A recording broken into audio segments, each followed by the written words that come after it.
On we are live.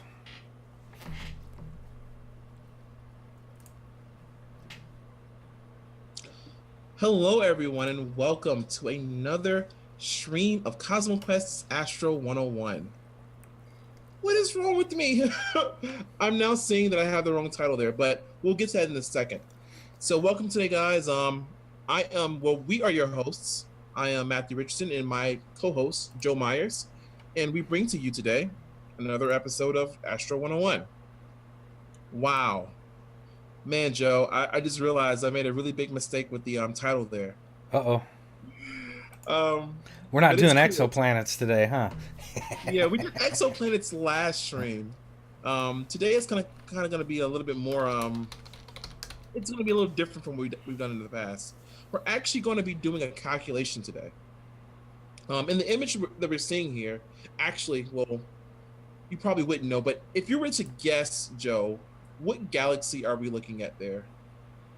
Okay, so that's NGC 90. No, I'm just kidding. I have no idea. I have no idea. It This is looks actually like a spiral. It could be Milky Way. It could be Andromeda. It could be lots of them.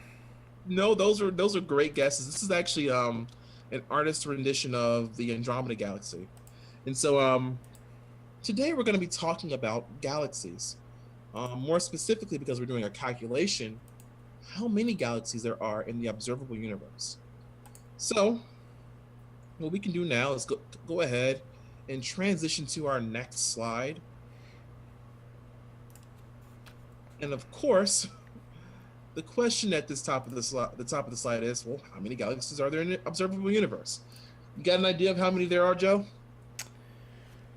Well, I know that there's one nearby us, and I think there's a few more around that one. So what, 4 or 5 probably? 5 galaxies? In the universe? Yeah, no, I Well, think galaxies. there's. I think that's a great guess. I think it's somewhere in the 10 to the ninth power, probably somewhere in That's a that good. range. More than Now, 5. I'm really feeling that answer right there. And I mean, you'd be spot on actually. Um, I already did the math. We're done here.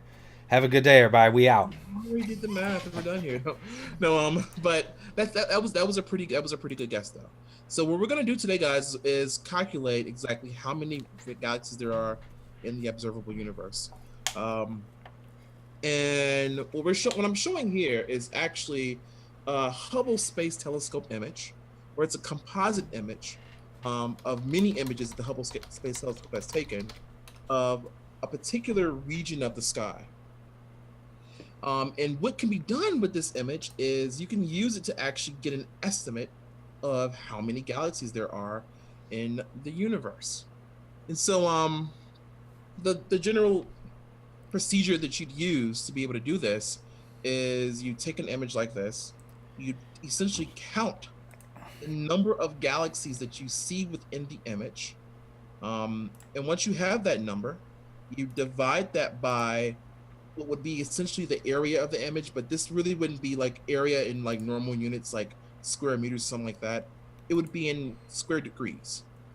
And if you kind of look at the very bottom of this image, you kind of got a length scale there that indicates that line corresponds to the equivalent of 30 arc seconds in this case. And so you take that, of course, and be able to determine, well, how many square degrees does this image cover of the sky? Take the total number of stars divided by that value of square degrees, and you'd multiply it, of course, by the total square degrees that are around the entire Earth in this case, the entire sky. And that would give you an estimate of how many galaxies there are in the observable universe. Seems Well, reasonable. yeah, I think it's pretty straightforward. Now, of course, to be able to do such an estimate, you have to assume two things to be true. And these two things that you'd have to assume are actually have been given a name, and it's known as a cosmological principle. You'd have to assume that one, that the universe is homogeneous.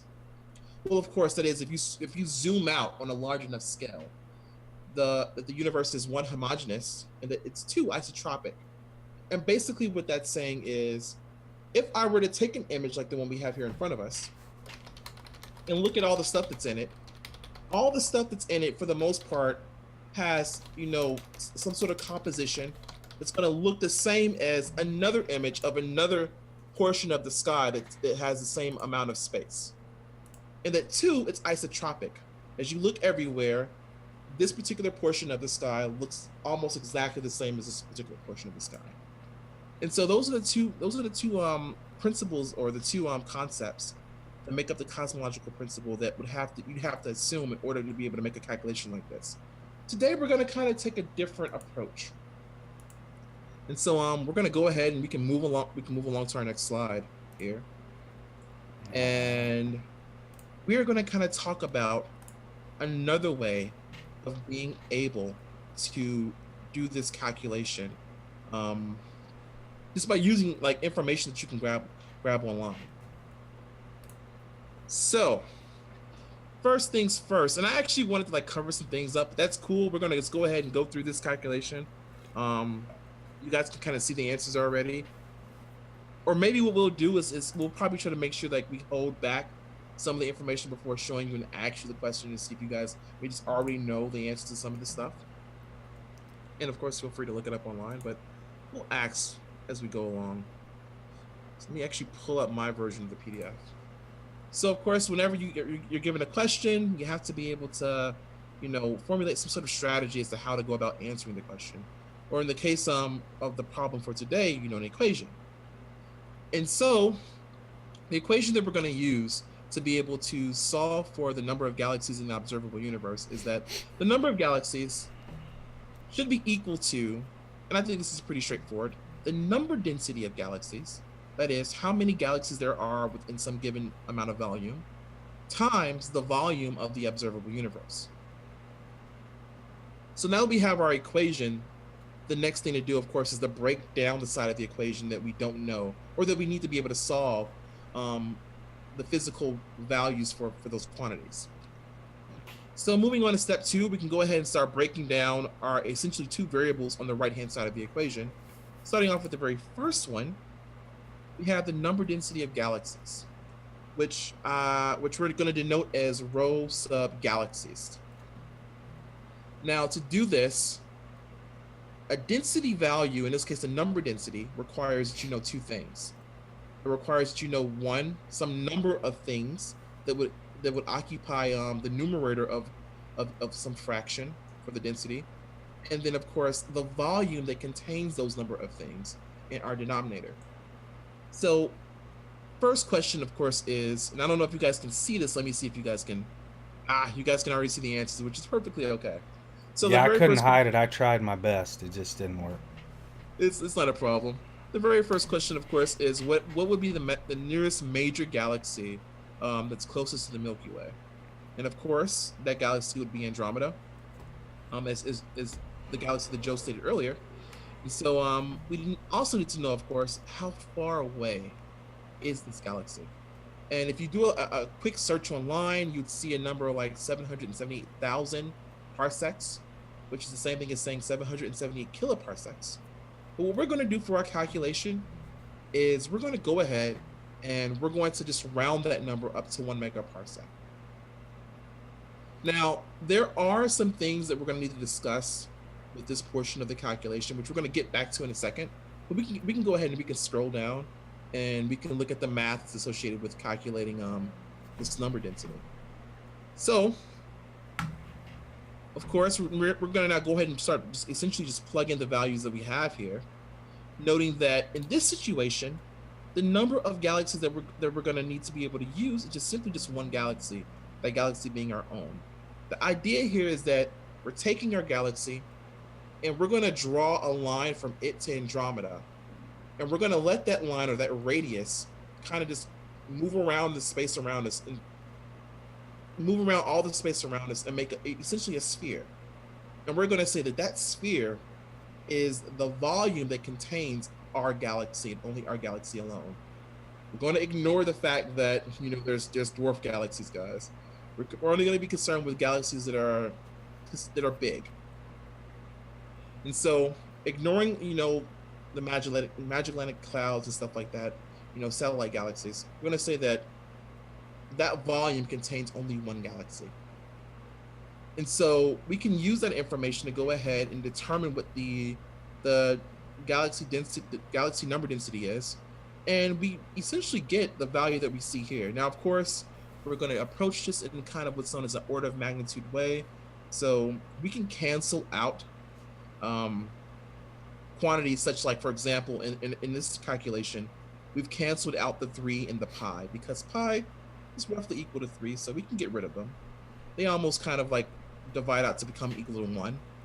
Hey Matt, So I heard a story that you tell me if this is true, but I heard that physicists are okay with calculations being approximations as long as they are within an order of magnitude. depending on the type of science that you're doing, but yeah, Yeah. for So astronomers, definitely within the pi order of is within an order of magnitude of 3, right? I think we can agree on that, right? yeah. So that's perfectly okay. But if your calculation, of course, requires precision, then yeah, being off by a few order of magnitude would be bad, right? Yeah. But yeah, I definitely agree with you. For astronomers, order of magnitude problems are like what we do because we deal with very large things. So being off plus or minus a factor of 10 is not too bad, but it's a good estimate. So we can now go ahead and state, and I've lost the page here. Here we go. So we can now go ahead and state that our density value is going to be roughly one galaxy for every 4 megaparsecs cubed. That's essentially what we're stating there. Now, the thing about this calculation is that we've made some assumptions, of course. And so as stated here, note that the above calculation assumes that every galaxy is spaced at a distance of about 1 megaparsec, or another way of saying that is that we're assuming uniform spacing. But in reality, galaxies aren't uniformly spaced. Some galaxies live within galaxy clusters. And so, of course, when you live within a galaxy cluster, that means that the volume that you live in amongst all these other galaxies around you is such that it's probably more than likely higher. That is, the number density is going to be higher than probably what the average density is. So we must take that into account. And the Milky Way does live within a galaxy cluster. I can't remember what the name of the galaxy cluster is. By any chance, do you know it, Joe? I personally can't I remember feel it. like I should because let's see. I know that it's called, we are in something called the local group. I know it's very simple and basic, but I know there's also a name for it, and Yep, I Ed can't think of Thompson got what. it, the local group. Oh yeah, It's the local group. That's it. I did win. I won. You guys won it. Good job, guys. Winning. And so we can now move on, though, now to, of course, the very next part of this calculation. Um, and that is, now that we have a value for the galaxy density, we can now go ahead and we can move on to talking about, well, what is the volume of the observable universe? So there's a few things that we need to understand what we mean by observable universe. And there's a reason why we want to use observable universe. Because at the current No, moment, we don't really know exactly how big the total universe is. I just made a boo Um, boo. I hit the wrong button. I hit the wrong button. Stream's over, can they guys. I screwed it up. can they still hear us?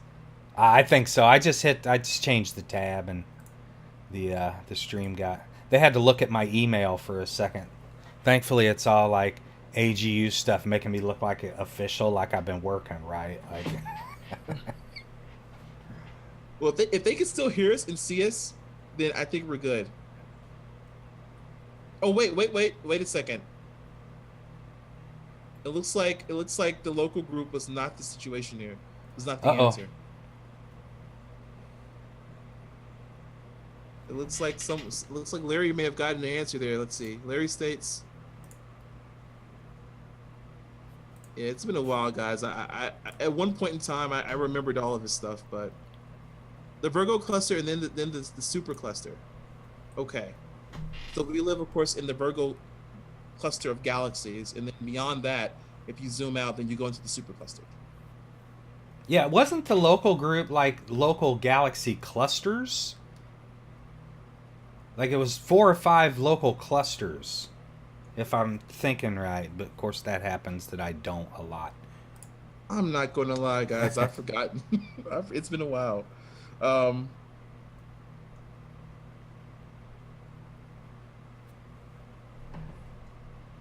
so I'm looking here online. Yeah, the local group is a galaxy group that includes the Milky Way and comprises more than 54 galaxies. So I would have to, of course, look that back up again to fully remember what galaxy group we live in. But the local group is a group of galaxies.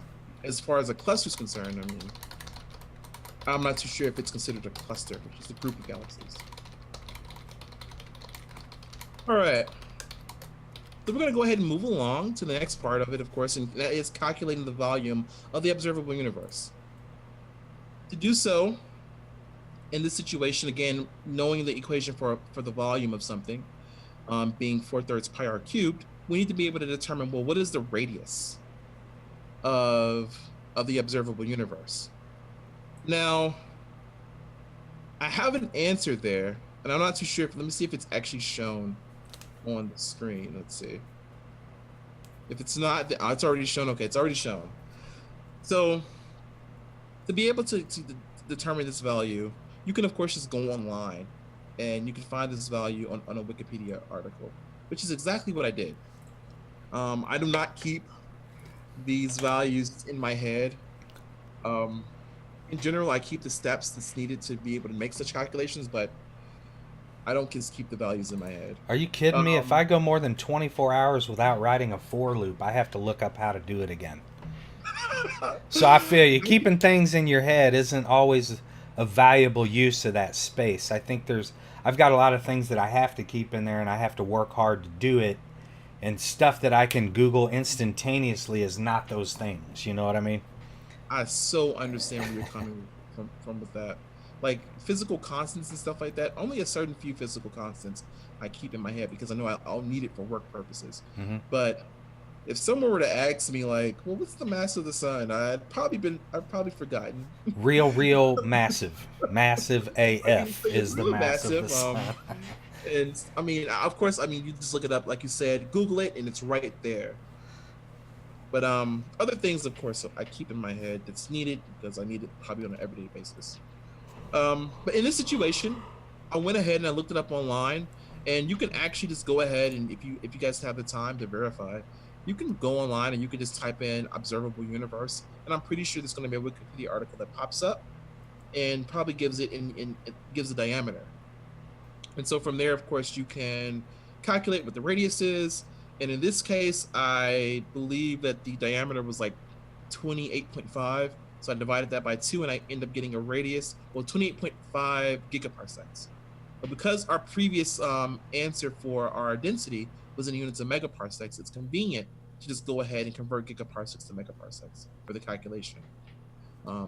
So 14.25 times 10 to the 3 megaparsecs is going to be the radius that we're going to use for this calculation. But before going on to that, I really want to get into observable universe. So at the edge of our observable universe, at some point in time, light from some distant star traveled from the star to us. But because of expansion, the distance at which that star was at initially when it first broadcast its light towards us, its position has changed significantly because of expansion. And so what you want to be able to use is the actual distance that it's at currently right now. And that distance corresponds to a distance of, or a radius of 14.25 times 10 to the 3 megaparsecs. So we're going to actually use that radius for our volume calculation. And what you'll see is that, of course, dealing with things in a kind of order of magnitude way, your 3's and pi's can cancel out. You cube the 14.25 times 10 to the 3, and you end up getting the solution that I show here.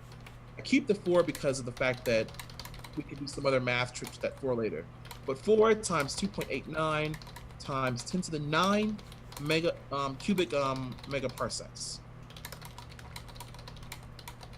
I feel like I hear Joe typing. I feel like I may be missing some comments there. No, I was just responding to someone in chat that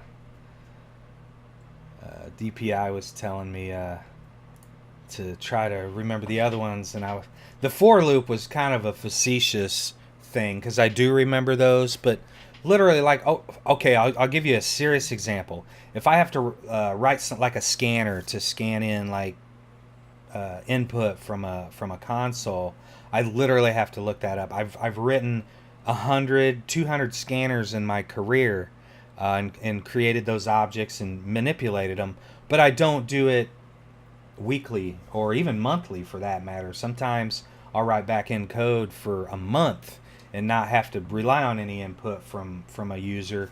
And then I get back around to needing a scanner, and I'm like, I've forgotten completely how that scanner class works again. The for loops are something I do on a daily basis, though. But no, Joe, I completely understand. I mean, with all the analyses I do, I always have to code something. And sometimes it requires for me to jump back and forth between different programming languages. And in general, I can remember like how to create a for loop. But honestly, with the syntax, there's times I forget. So I'll have to just go back online and be like, well, what's the syntax for a for loop for this programming language? And it's right there, and I just use it. So I completely understand where you're coming from.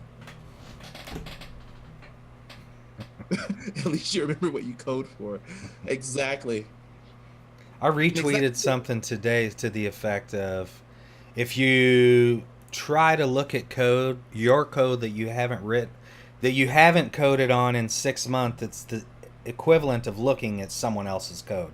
You will literally have zero recollection of that code. If you've coded on something else or other projects for 6 months and you've shelved something and you try to come back, it's essentially like starting over. Yes, you're so right about that.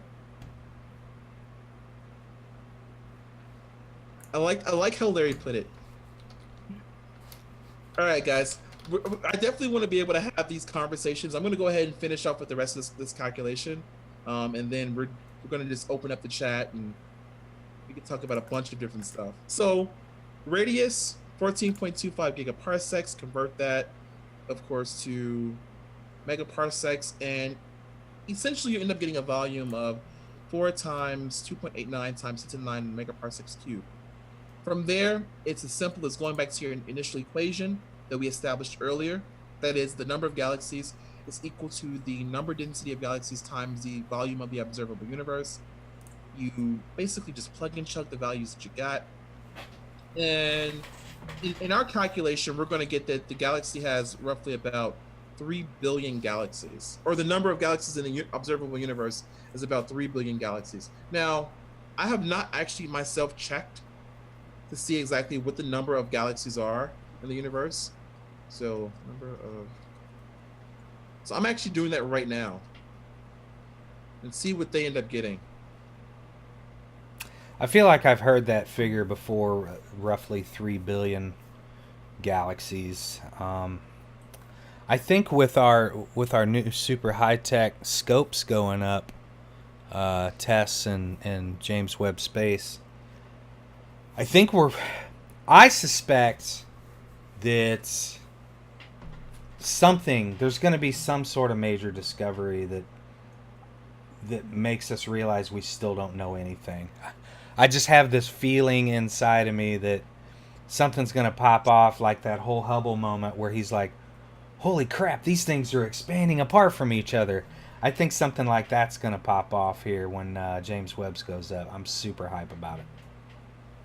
And you know what? I mean, and I'm going to get back to that in a second, but I've just looked it up, and I literally typed in how many galaxies are there, and even with this estimate, still off by like a factor of, what's this, like 10 or like, no, not a factor of 10, like a factor of 100. Oh, Off by a factor of 100. So, what this goes to show is that so 30 million is what they're saying? they're saying no, they're saying 100 billion galaxies, so a factor of 100. Oh, more. Also a There's factor of 100. more galaxies than 3. I thought you Yeah. meant less.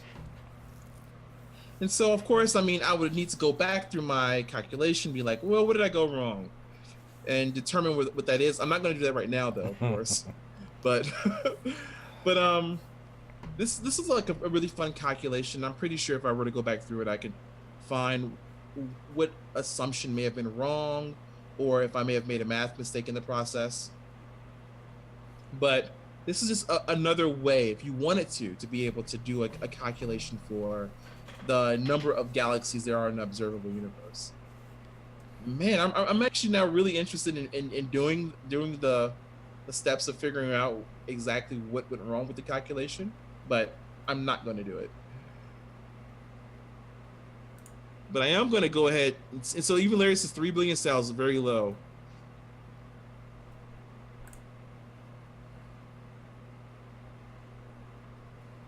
From 200. So actually, now that Larry's bringing this up,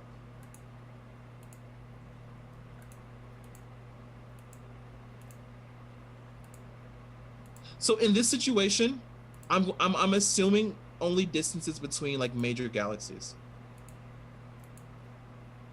If we were to, I think if we were to start looking at like, for example, the distance between us and the dwarf galaxies from the in the Magellanic Clouds, we'd probably bring like another factor of 10 into our calculation. So it would make it a factor of 10 higher. DPI has an idea that maybe Andromeda is farther away than the average galaxy. But Mm-hmm. I'm not sure that I feel like I've heard somewhere that it's actually relatively close in comparisons to other galaxies. Like, it's the closest, and it's the closest by far, I think is what I've heard. Like, the next closest one is way farther still. I And that see. could be wrong, too, because my recollection is not the finest on the planet, or in the galaxy, or the universe. Well, if the problem is with the densities, with the density that I've used, then I would need to increase the density by a factor of 100 ish So it to would be have able to to be get 100 close. times closer, is what you're saying, essentially. Well, I don't think 100 times closer. It just the overall density would have to be 100 times greater. Um, so as far as the radius is concerned, it's in the denominator and it's cubed. So I'm Oh, trying to think okay, yeah. exactly how much more would it have to, how much closer would it have to be in order for it to kind of like work out. Hey, Rosin, welcome to today's stream. You just finished well, you just missed us making a calculation for the number of galaxies in the observable universe, and the calculation that was done was off by a factor of like 100. So now we're kind of talking about That's two orders why. of magnitude. That's too many orders of magnitude. Yeah, that's 2 orders of magnitude off, and yeah, like you said, it's too many. I agree with you. Yeah, it's so close.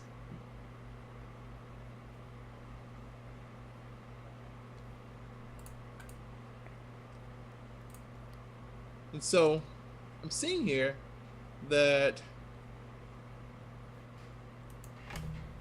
someone's asking about the about triangulum the triangulum galaxy.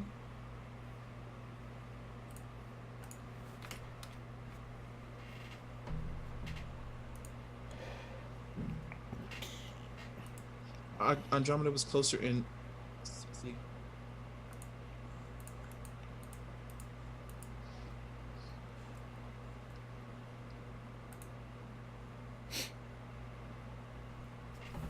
Honestly, I'm not gonna lie to you, Hanny. That's one of those things I just don't know off the top of my head. But I'm sure I can quickly look it up, actually. The physical distance to it.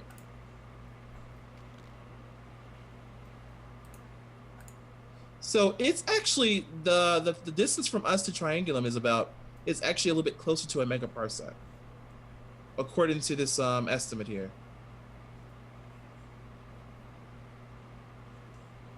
Or at least the Yeah, range. I mean, it's possible that rounding up to that megaparsec may have had at least one of those orders of magnitude. Because, like you say, we're talking about big distances there. Three quarters of That's a a parsec, or one quarter rather, is still a. It's longer than my arm, I think. That's a good point, actually. Maybe using a megaparsec, rounding it up to that would definitely decrease the density.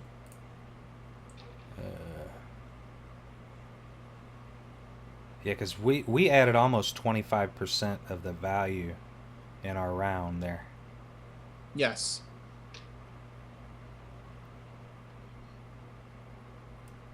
See, this goes to show that math is very fun, and it's actually, I mean, what we've done just here is what astronomers do, um, when trying to just get like really quick calculations. You formulate a plan, you test your plan. If it kind of works out and sounds reasonable, okay. If it doesn't, then you go back through your plan and figure out where you went wrong and make some changes.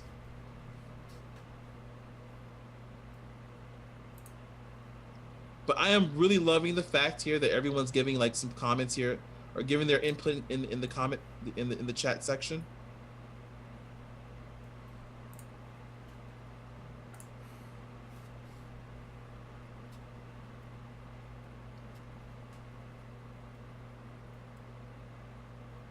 Well, how did that happen? I keep hitting the wrong tabs and changing the stream.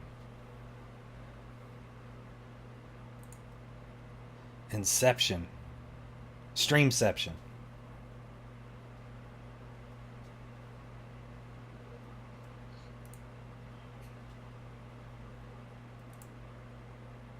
But you know what? One thing I want to mention, and we're probably going to end the stream soon.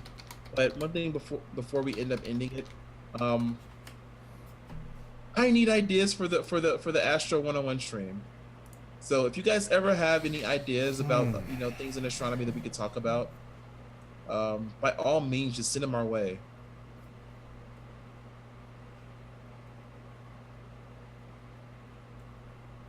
I'll have to ponder that. We got till Wednesday to ponder it. Yeah, we got some We time. got people in the CosmoQuest Slack can offer ideas. Shoot, do we have a link to our CosmoQuest Slack somewhere? I am terrified to touch anything for fear of screwing up the stream, but if y'all aren't on our Slack channel, y'all need to be. And I'm pretty sure that information is at the CosmoQuest.org website. Uh, so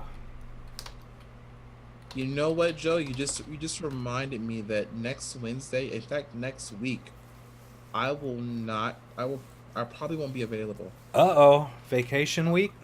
No, I'm going to a business retreat. Ooh.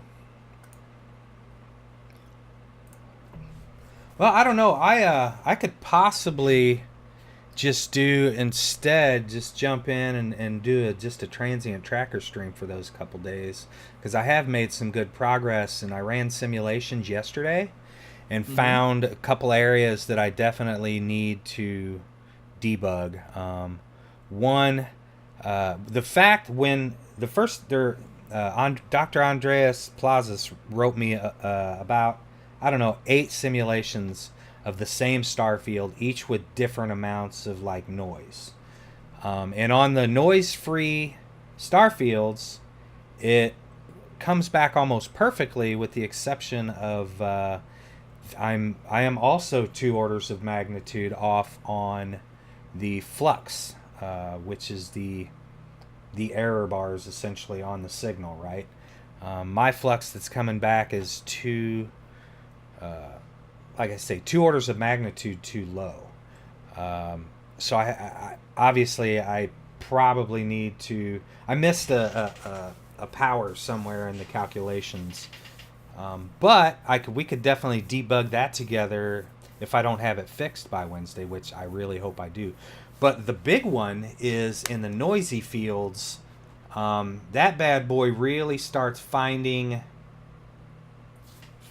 objects that should be the same objects and separating them. For example, one star, my code creates these different colored circles around each object. There's, I think, a red one for the aperture, a green one for the inner annulus, and a red one for, or a blue one for the outer annulus. And so it places this trio of circles around each star or object.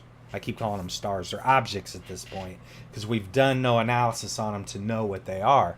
But in the noisy images, it selects the same object a lot. And so what that means is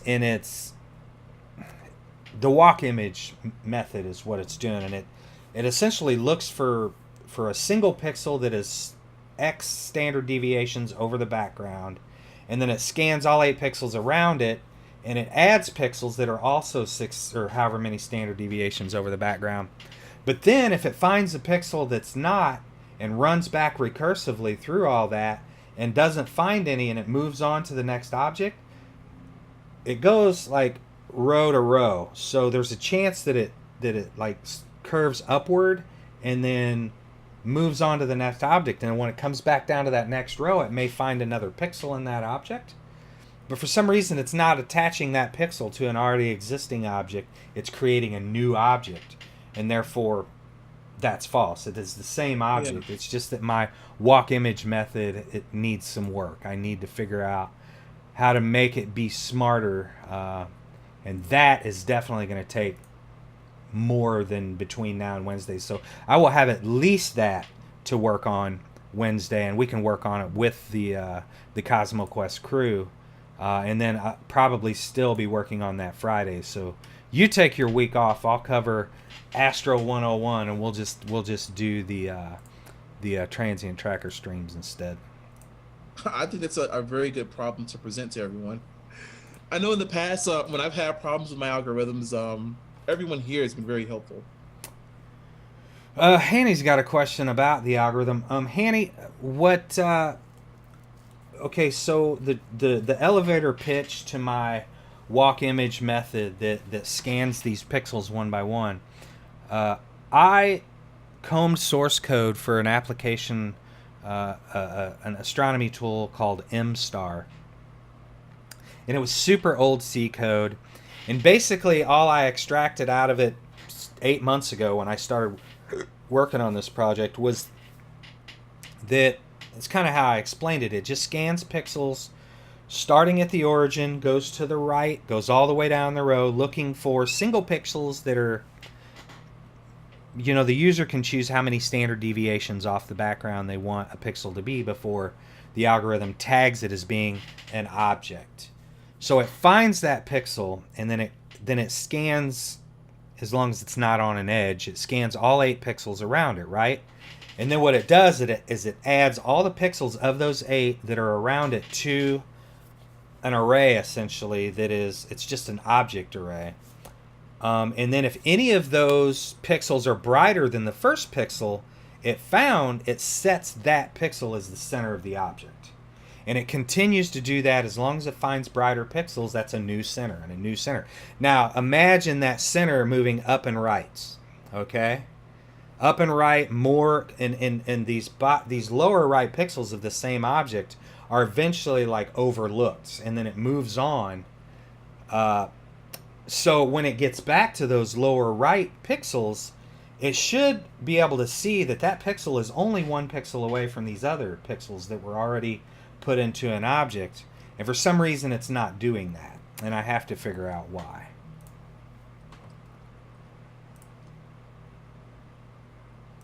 Let's see. So I'm actually looking at so DPI has suggested that we probably replace the radius for the observable universe with 13.3 billion light years.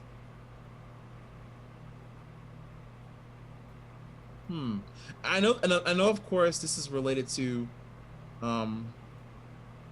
given the fact that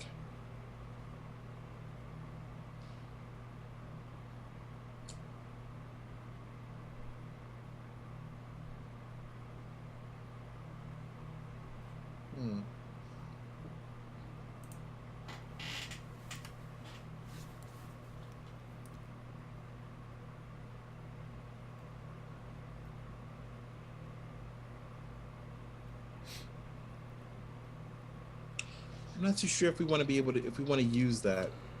And I feel like you're getting that estimate based off of the age of the universe.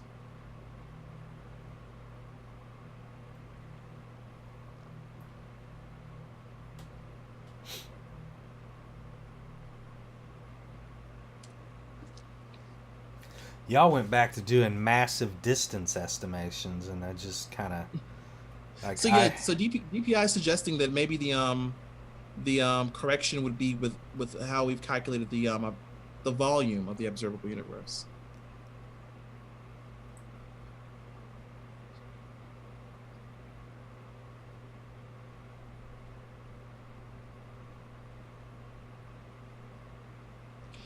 Let me see.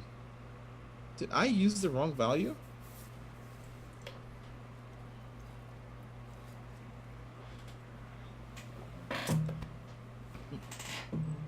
Calculations.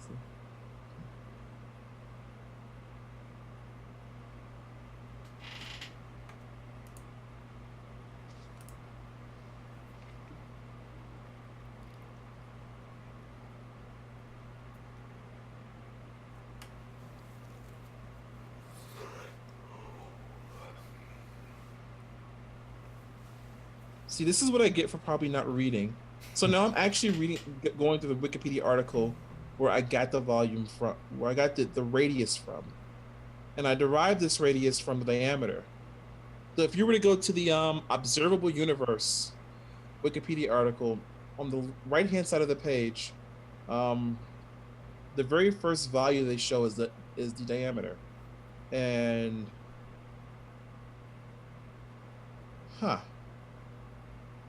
So with this,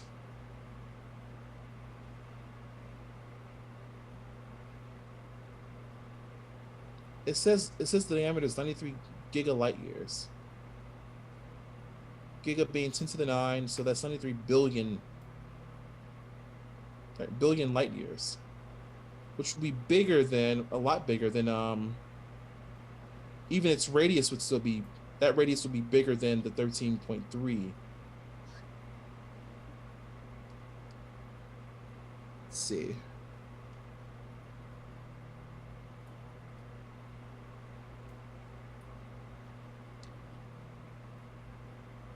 So I think this value, I think the value that I've used is taking into consideration expansion. I'll just quickly read through this. The radius of the observable universe is therefore estimated to be about 46.5 billion light, right, and its diameter. So I think that this estimate takes into consideration expansion.